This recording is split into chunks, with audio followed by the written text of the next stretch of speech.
discuss. And if you've been in successful Moon Dancer runs and failed Moon Dancer runs, you're probably asking, why did this group make it and the other group it was so bad? And it usually boils down to one issue. It's the artifact call. And for end gamers who've been running trials for years, artifact calls are second nature. You don't need anybody to tell you when to do an artifact. You know when to use it. And everybody will do them at the exact same time. You'll see 10 artifacts and you'll see, 3, 4 mount powers go off simultaneously. It's great. And it seems to be, it's how the game's designed to be played. For advanced, you could technically run no artifacts and beat this dungeon. But for a lot of groups that haven't been running trials for years, they need all the help they can get. And one player can't do it. It's a team effort.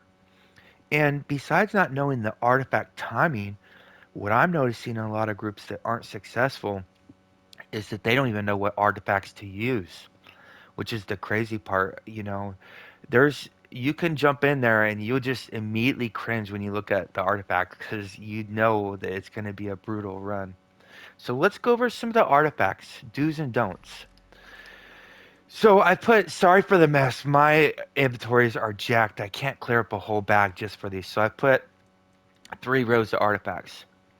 These are generally the first 5 artifacts the group needs to have. The first one is the Halister's Blast Scepter. This is a 15% debuff. That's the biggest. Well, we technically have one bigger than that, but 15% debuff for 10 seconds. It is huge. This debuff makes an immediate difference on the group's damage. And the next one is the Mythalar. The Mythalar is great too. It's the other 15% artifact. And then we have Dragon Bone Blades. It's a 12% damage debuff to the boss, where the boss will take 12% more damage from every single hit from the DPS, the companions, the healers, the tanks. Anybody hitting during that 10-second window is going to take 12% more damage because of this artifact. And the next one is the Spelljammer. I have it up here because most of the time, for most people, it's a 10% artifact. But if you have the set like I use, it's a 12% debuff. It's really good. And the next comes the demo. This is the trickiest artifact. This is one of the hardest artifacts to use in the game. And if you use it properly, it's massive. So what you'll see a lot of groups do is the demo will go off early, 3, 4 seconds before the rest of the other artifacts. The reason being is this debuff takes time to build. And generally, if you can hit your daily and your mount power at the very end of this artifact, its potency will be increased. So these artifacts pretty much have to be ran. This artifact, Tentacle Rod, could go up here. I don't have the math on it. I have a suspicion that this Tentacle Rod is a must-have as well. Even though it's a 5% damage debuff, they lose 5% awareness too. And once you have so much debuff on an enemy, it starts losing effectiveness. So the awareness that the boss loses will actually be more effective than the debuff that you're putting. So Tentacle Rod could easily go up here. I just don't have the numbers to verify that. So these are mandatory artifacts. Not mandatory, but if you're running with people you don't know and you don't know the team's capabilities, you want to plan for success and make sure all these artifacts are in here.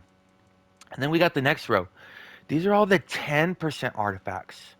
Charm of the Serpent, this comes from, I think it comes from Cradle the Death God. No, that's the Atropal's Essence.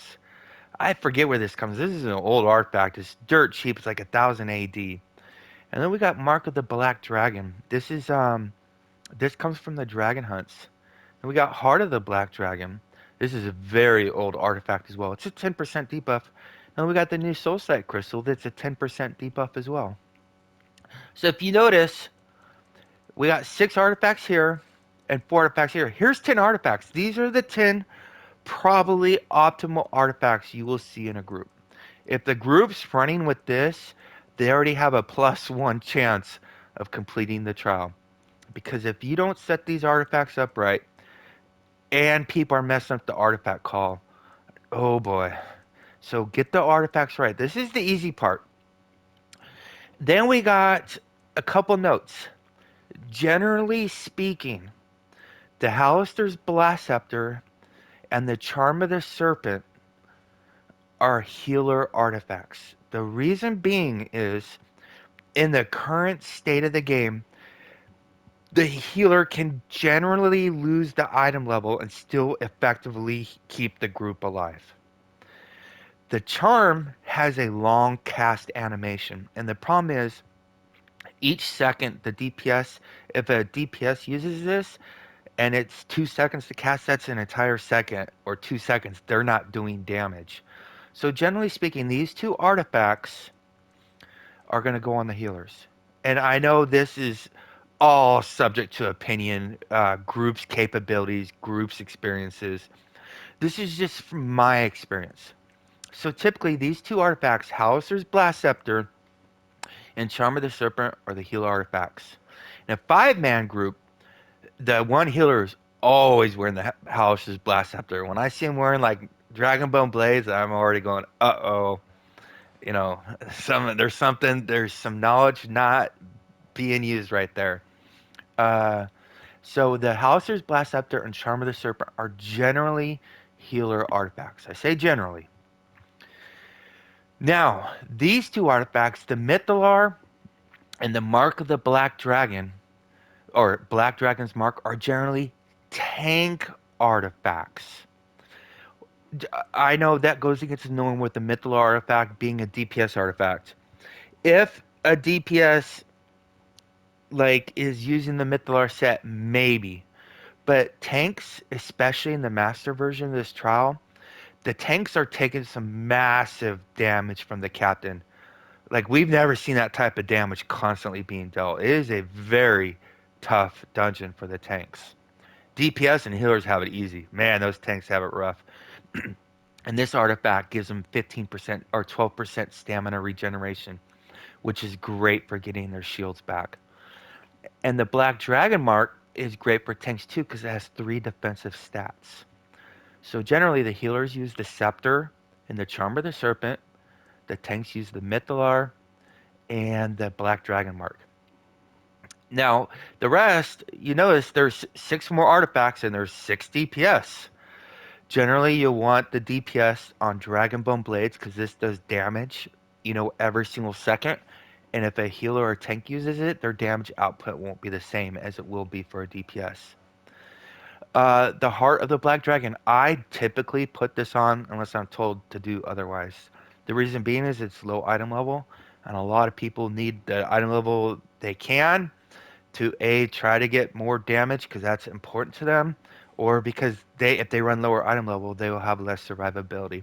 So I'll take one for the team. I'll gladly put this one on. The Crystal of Soulflight. This one's tricky.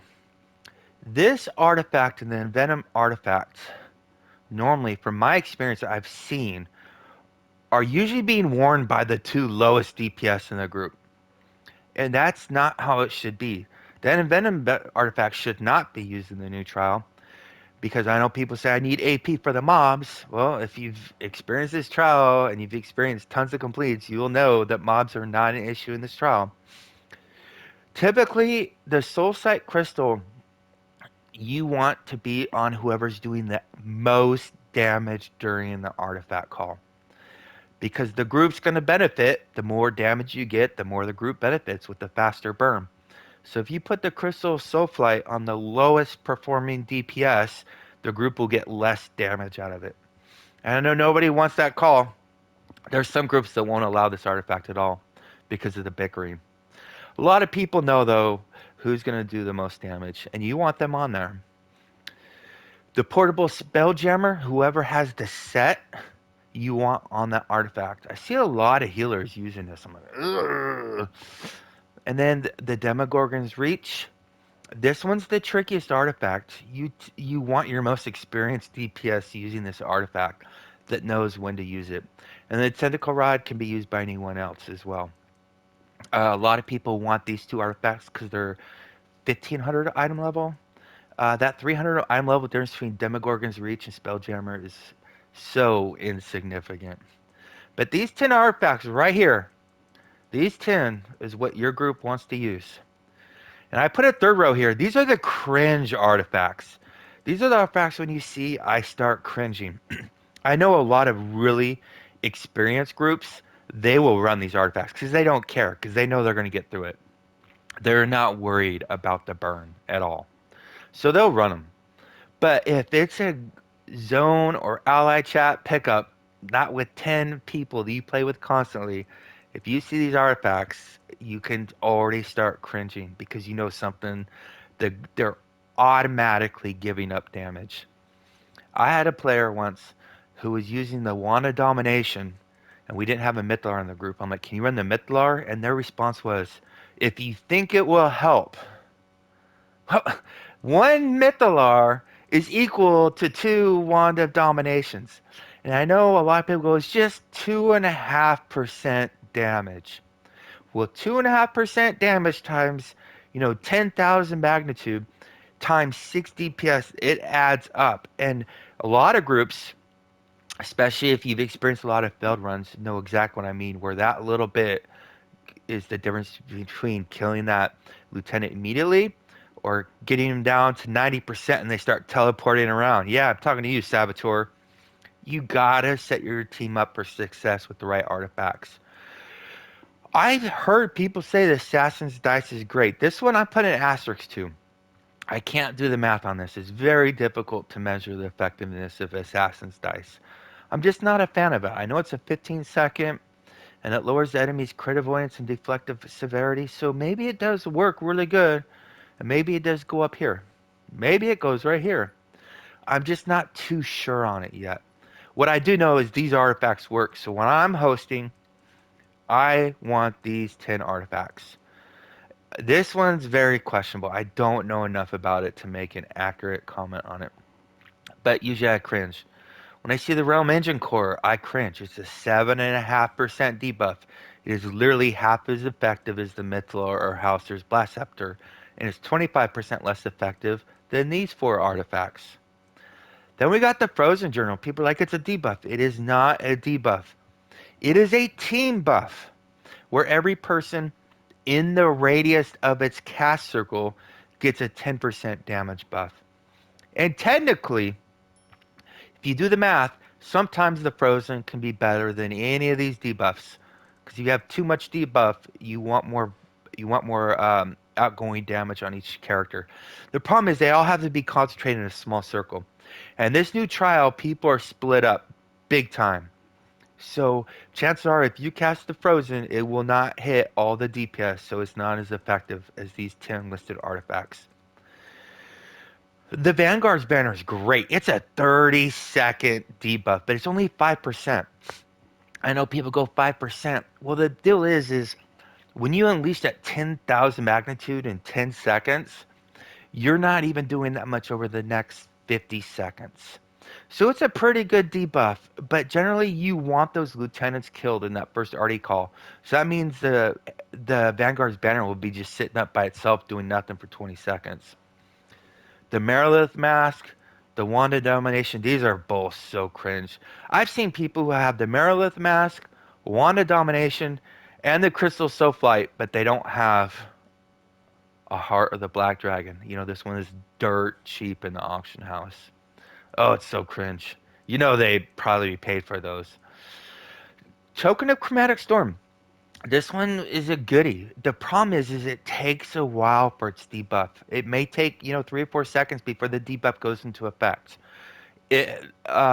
Technically, I guess it could miss altogether and never go into effect. But you don't have 3 or 4 seconds to spare during an artifact call. You want all your artifacts going at the same time so that every hit is getting its max benefit. And then we got the Sparkling Fate emblem. It's a 5% debuff for 15 seconds. Not bad, but usually the artifact calls aren't 15 seconds. They're 5 seconds or 10 seconds.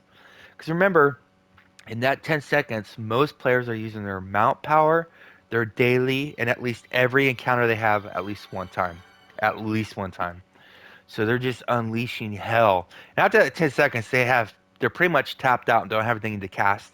That's why that extra 5 seconds isn't really that beneficial. So these 10 artifacts right here, Hauser's Blast Scepter, Charm of the Serpent, generally healer artifacts, Black Dragon Mark, Mythril artifact, generally tank artifacts. And then these 6 are generally the DPS artifacts. 2 more asterisks. The Wyvern Venom coated knives are amazing. The problem is debuff does not stack with the blades. So if nobody has blades, you should be using the Wyvern coated knives in the group. But if somebody has blades in the group, nobody should be on the Wyvern coated knives. Same goes for the Lantern of Revelation. This one's amazing. But if somebody in the group has a portable Spelljammer, then there's no reason to have a Lantern of Revelation because it will have no effect. So these 2 artifacts are great. Lantern of Revelation, Wyvern Coated Knives, as long as the group doesn't have either the Dragonbone Blades or the portable Spelljammer. Uh, I might be wrong, but the Tentacle Rod, the more Vecnas you have in the group, the better. You know, because the Vecna's double dipping supposedly on combat advantage. So these 10 artifacts, if you're hosting for the first time or you're joining a group where they just invite from zone and everybody gets in the circle and they don't show artifacts, you go, whoa, whoa, whoa. I'm not going to waste the next 20 minutes and 8 scrolls of life failing the dungeon at the last 10% because we haven't sorted artifacts. Look through the artifacts. And here's another thing. The hoster has a big job. They're putting the group together. If you look through the artifacts and find an artifact nobody has on, and you put another one on, you make the hoster's job much easier. When you go in there and 4 people are in Crystal of Soulflight, you know 3 of them are gonna have to take it off. So don't wait for the hoster to tell you. Uh, if I would probably, if I took out this out of the group complete, I'd probably replace it with the dice. I just don't know about the dice to comment on how effective it is. But these are the 10 artifacts you should be seeing in the group. If you're seeing both the Mirrorless Mask, the Wand of Domination, and the Realm Engine Core, you know the group just lost 7.5% debuff from running these 3 artifacts. And that 300 item level does not equate to a damage increase for yourself that exceeds the loss of 2.5% debuff for the entire team. Charm of the Serpent's great. This is my second go-to because a lot of players don't use this, though they should. So, but you'll see in a lot of really experienced groups, they won't be running the Charm, and they probably won't be running the Heart of the Black Dragon. They'll have a Miraculous Mask and a Wand of Domination because they don't care. It's going to be a complete. They're going to do 10 completes in a row. They don't care. But for the most average team in Neverwinter, these are the 10 artifacts you probably should be using. Please comment below if you disagree with anything or have any insights that I might have missed. Stay classy, Neverwinter. See you soon.